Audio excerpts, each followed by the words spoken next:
সুপ্রিয় সুধী, আসসালামু আলাইকুম।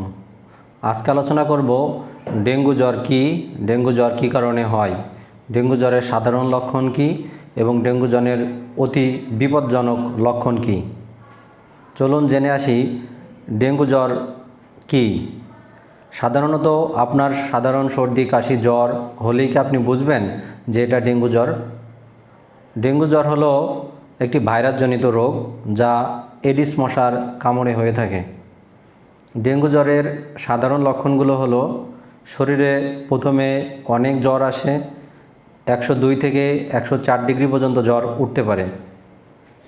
অনেক মাথা ব্যথা হতে পারে, শরীরের মাংসপেশিতে ব্যথা হতে পারে, শরীরের বিভিন্ন জয়েন্টে ব্যথা হতে পারে, রোগীর পেটে ব্যথা করতে পারে এবং বমি বমি ভাব হতে পারে। এই লক্ষণগুলো হলো ডেঙ্গু জ্বরের সাধারণ লক্ষণ। অতি বিপজ্জনক লক্ষণ আছে ডেঙ্গু জ্বরের, সেগুলোকে বলে হেমোরেজিক ম্যানিফেস্টেশন। চলুন জেনে আসি ডেঙ্গু জ্বরের অতি বিপজ্জনক লক্ষণগুলো কি কি।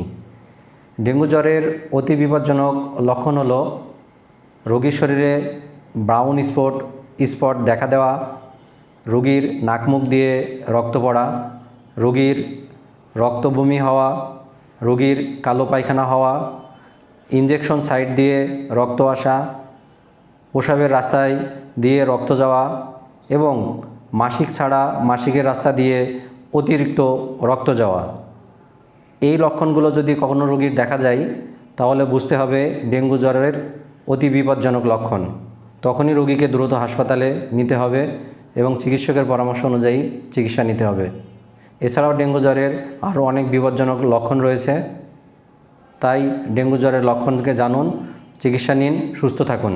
ধন্যবাদ।